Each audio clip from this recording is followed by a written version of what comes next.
Por uma polêmica envolvendo um estudo que foi divulgado e que interessa absolutamente todos os brasileiros.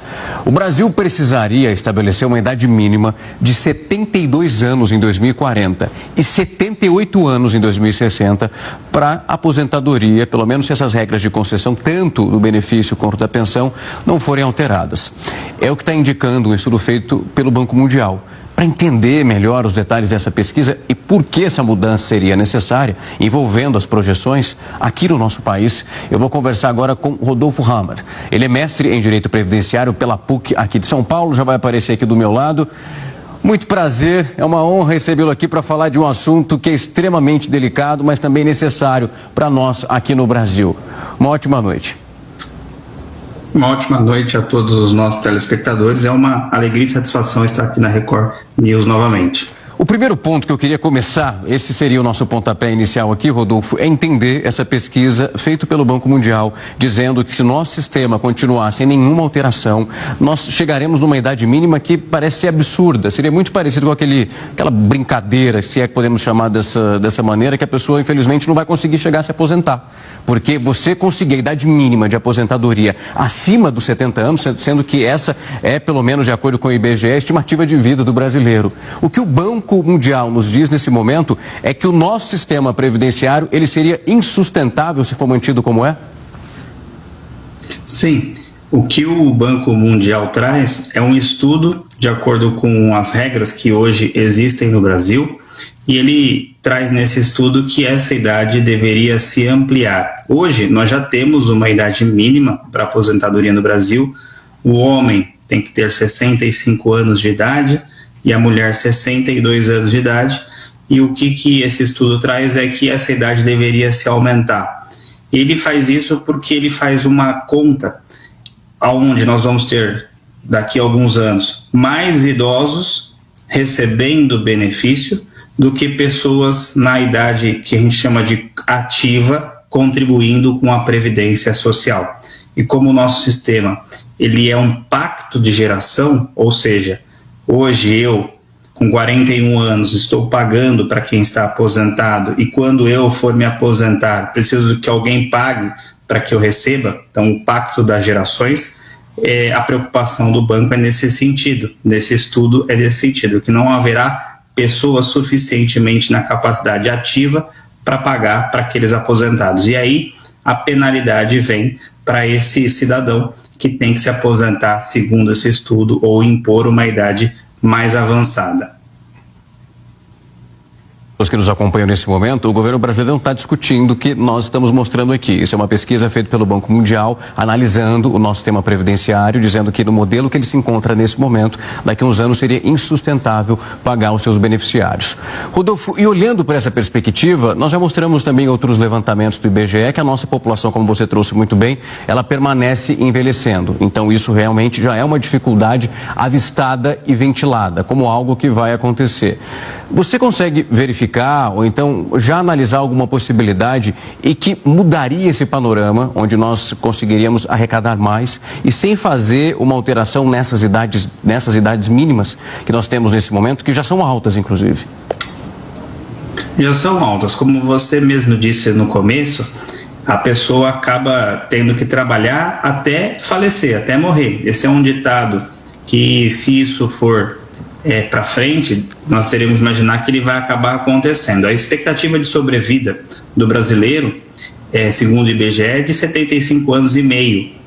Então imagine que se você aumentar, você teria um problema, obviamente, com a expectativa de sobrevida. Mas sim, há outras formas de você fazer com que a Previdência ela não entre nesse colapso que o Banco Mundial aí está falando. Em primeiro lugar, é importante esclarecer que a nossa Previdência Social, quando a gente fala somente de Previdência Social, ela ainda é superavitária. O grande problema são benefícios que não são de Previdência Social, que acabam entrando neste cálculo. Então, como por exemplo, o benefício de prestação continuada, que muita gente conhece como LOAS, né? Esse benefício ele é um benefício de assistência social e não de previdência social. Só que tudo sai de um cofre único, que é o cofre da Seguridade Social, e isso faz com que a Previdência como um todo seja deficitária, ou seja, o sistema de seguridade social seja deficitário. Mas é preciso, não só isso, é preciso que você incentive as pessoas que estão na idade ativa a contribuir com a Previdência Social. Porque quando uma pessoa mais nova começa a trabalhar e ele verifica que grande parte do seu rendimento vai para a Previdência Social e ele não tem a segurança de que quando ele for se aposentar, ele vai conseguir receber porque não haverá pessoas contribuindo, isso faz com que a Previdência Social se esvazie. Ela perde a credibilidade e, se perder a credibilidade desse sistema contributivo, retributivo, desse pacto de geração, menos pessoas vão contribuir para a Previdência e isso acaba acontecendo esse esvaziamento. Então esse, na minha visão, é um ponto que o Brasil precisa se preocupar. Eu preciso trazer mais pessoas. Há muitas pessoas que não contribuem, que trabalham e não querem contribuir para o sistema da Previdência, mesmo sendo obrigatório. Elas acabam burlando o sistema de alguma forma porque não acreditam nele. E esse número de reformas, ou essa inconsistência, ou essa insegurança jurídica na Previdência Social, faz com que as pessoas se afastem. Quando a gente olha para isso, Rodolfo, esse é um ponto muito interessante para a gente analisar, porque conforme as pessoas vão chegando aos 50, 60 anos, aquelas que burlaram, ficaram fora do sistema, não pagaram a sua contribuição, elas vão de alguma forma procurando, mesmo que for um advogado de uma defensoria pública, ou então algum outro ponto, para de alguma forma ter acesso a essa aposentadoria, para receber nem que for um valor mínimo, para conseguir ter uma garantia de sobreviver. Quando você olha e também ventila essa possibilidade, é porque hoje no Brasil nós temos uma grande parcela que de fato não contribui. Quando também verificamos esse cenário, é porque essa parcela de contribuição, eu falo aquilo que o pessoal tira do salário todo mês para contribuir, seria um valor significativo demais diante do salário que as pessoas recebem no nosso país? Seria uma forma não tão atrativa de convencimento também, não importa o governo que está aqui nesse momento, mas de todas as outras administrações, de convencer essas pessoas, talvez utilizar valores que são mais atrativos, porque não importa, ali a partir do momento que você já é uns 50 a mais, todas as pessoas vão tentando de alguma forma, mesmo sem contribuir, querer usando a nossa legislação, o judiciário, para ter acesso a qualquer tipo de valor, para ter ali a sua aposentadoria, mesmo que for pequena. É importante que o Brasil, independentemente do governo, isso você falou muito bem, porque quando a gente fala de sistema de seguridade social, de previdência social, de assistência social, de saúde, a gente não está falando de partido A ou de partido B, a gente está falando de Brasil. Do Brasil como um pacto que eu quero que meus filhos vivam aqui, quero que os filhos dele também vivam bem aqui. E a gente precisa, dentro desse espectro de Brasil, obviamente trazer e traçar um plano. O que a gente quer para o futuro? A gente quer que essas pessoas não contribuam, ninguém contribua mais e receba uma renda mínima universal? Se esse for o caminho, devemos seguir por esse caminho. Não, nós queremos que tenha previdência social, e aí o Banco Mundial no estudo fala da possibilidade de uma previdência de capitalização, ou seja, eu contribuo para mim, você vai contribuir para você. Será que esse é o caminho? A gente precisa entender se é isso que o brasileiro quer. E não só isso, você precisa incentivar com que as pessoas utilizem a Previdência Social, que paguem com uma garantia de que vão receber um benefício.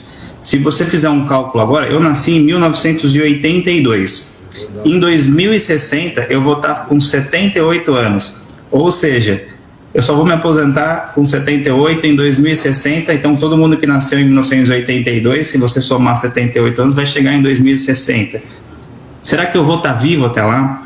Será que eu vou ter contribuído quantos anos da minha vida para receber aposentadoria? E se eu receber com 78 anos? Será que eu vou viver até quando recebendo? Lembrando que na idade, com mais idade, você tem os custos maiores. Você tem um médico que é mais caro, você tem convênio, você tem remédio, alimentação. Você não consegue muitas vezes oferir renda e você precisa desse benefício. Então é importante que o Brasil analise isso. E quando você fala do trabalhador contribuindo, a gente tem que imaginar que não é só o trabalhador pessoa física. Além da contribuição daquela pessoa física, ainda tem a cota à parte que a gente chama da empresa. A empresa também tem que contribuir. Então a Previdência ela arrecada sim um bom valor